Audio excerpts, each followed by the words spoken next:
嗨，大家好，用新闻学中文，欢迎来到 Real Time Mandarin。这里是一个通过中国新闻学习中文、了解中国的语言学习频道。每周我们会讨论一个新闻，并带你学习5个好用自然的表达，帮助你像母语者一样讨论各种话题。你也可以通过视频下方的链接访问和订阅 Real Time Mandarin， 每周收到高质量的 newsletter 和中文学习内容。本周我们的新闻是：中国年轻人开始假装上班了。一看到这个新闻的时候，我就觉得生活不容易啊，但还是充满了乐趣。这个假装上班是怎么回事呢？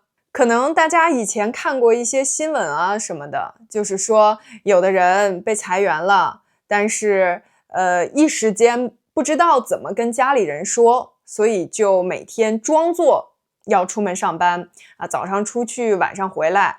但是他这一天他会去哪儿呢？去星巴克。现在不用去星巴克了，有假装上班公司了。也就是说，有一个专门的地方让你去假装上班。你每天早9晚5的来这个公司啊，公司里呢就跟正常的办公室是一样的，有我们这个牛马的工位啊，有各种办公用品，你身边还有一些同事啊，同事们都在工作，甚至还有老板来定期检查啊，就是让你体验到那种被老板监视的感觉。怎么说呢？就是全方位沉浸式上班体验。你想想，以前你想要获得这种上班体验，你要投简历，你要面试，你要面1轮、面2轮、面3轮，你要面个5、6、7、8轮，你才能上班。现在不用了，你只需要花几十块钱一天，或者几百块钱1个月，你就可以在假装上班公司拥有一个自己的工位，找到打工的感觉，过上牛马的生活。那来这个假装上班公司的人有哪些呢？通常来说是一些刚毕业呀，还没有找到工作的学生，或者是被优化的职场人，还有一些准备考公和考研的人等等，形形色色吧。但就我个人而言，上班嘛，环境是一方面啊，我这个多年上班的经验总结出来，上班最有意思的3件事：摸鱼、八卦、带薪上厕所。摸鱼嘛，就是在工作的时候做一些工作不该做的事情，比如刷刷手机呀，跟朋友聊聊天呀。你想一下，如果上班的时候我键盘打得噼里啪啦，那我一定不是在工作，一定是在跟朋友聊天。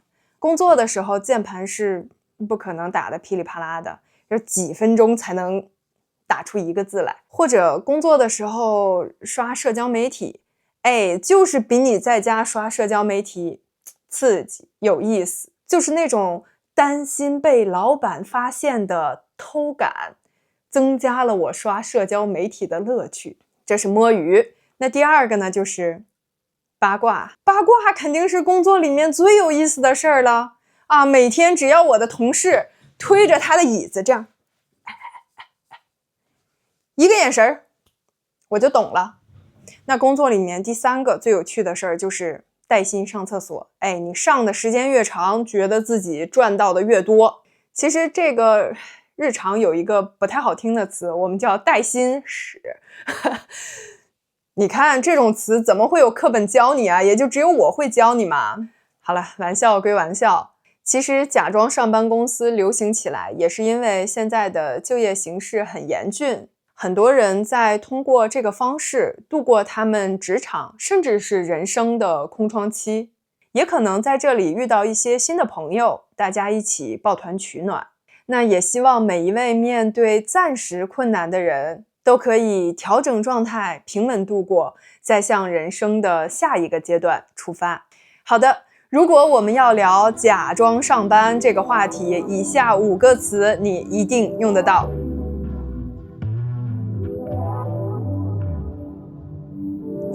空窗期。空窗期这个词原来用在感情里面，是指上一段感情分手了，但是下一段感情还没有来，中间这段没有恋爱对象的时期叫空窗期。但现在呢，也用在了不同的领域，比如我们可能有工作上的空窗期、学业上的空窗期，甚至是人生某个比较迷茫的阶段，你不知道要做什么，也可以是人生的空窗期。总的来说，就是旧的阶段过去了，新的阶段还没开始，中间的这段时间。那用的时候呢，我们可以说，在网上大家经常说，渣男是没有空窗期的，或者很多人转行时都经历过痛苦的空窗期。二，形形色色，形就是不同的形状，色是颜色，所以形形色色是很多种不同的形状和颜色，形容各种各样的人或事物，非常多样。比如说，假装上班公司里的人形形色色。那用在别的地方，我们可以说，这条街上形形色色的小店，每一家都有自己独特的故事。或者，直播带货卖的东西形形色色，只有你想不到，没有你买不到。三，虚度光阴，也是成语。虚度就是空虚的度过浪费，光阴就是时间。所以虚度光阴就是把宝贵的时间浪费掉。那在中国文化中是非常注重时间的，比如有一些古诗里面，我们就说到一寸光阴一寸金，寸金难买寸光阴。什么意思呢？寸是长度单位，一寸光阴就是这么长的时间，好像一寸金子这么大的金子，但是这么大的金子是买不到这么多的时间的，大概是这样的意思，就是说时间宝贵，金子也是买不到时间的。如果一定要计算的话，一寸金大概是250克黄金左右。用现在的金价，大家算一算吧，我也不知道多少钱了。一寸光阴，这个挺有趣的，就是中国古代看时间的时候是用太阳照在一个日晷上，这个日晷上面就会有不同的阴影。随着太阳的转动，日晷上的阴影也在变化，我们通过这个方式来知道时间。那这个阴影走一寸的时间，就是这里说的一寸光阴。那这个词用的时候，我们可以说，我不想每天刷社交媒体到凌晨，觉得自己在虚度光阴。或者有一些很卷的人觉得躺平是虚度光阴。四，假装上班。假装上班就是这个网络流行语。我上社交媒体上搜了一下假装上班，这个假装上班公司真的是遍地开花，哪个城市都有，而且他们的宣传海报也很好看，比如这个28.8块就能体验当牛马的快乐。也不知道是哪个牛马设计了这个海报。还有一些在商场办了营销活动，譬如这个，老板问你接下来的计划是什么，我说等放假。还有上班了有空聊天了，我觉得这个很真实。以前我也都是上班了才跟朋友聊天，下班时间很忙的，所以看完了这些海报，我都想去体验一下了。但其实也有人说这个就是共享办公，是中国的 WeWork， 只不过是你有没有 work 你都可以去 work 一下。五，抱团取暖，意思是一群人抱在一起取暖，常常用来形容在困难的环境中，人们相互帮助，一起来解决问题。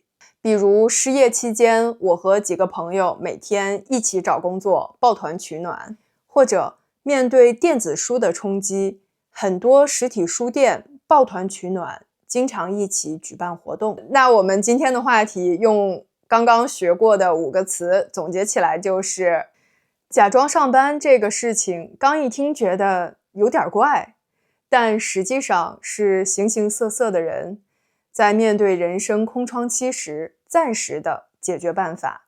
去假装上班，找情况相同的人抱团取暖，说不定会找到新的方向。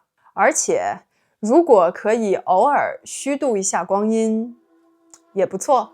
好的，以上就是我们本期的全部内容，喜欢请点赞订阅我们的频道，并到 Realtime Mandarin 上发现更多高质量的中文学习内容。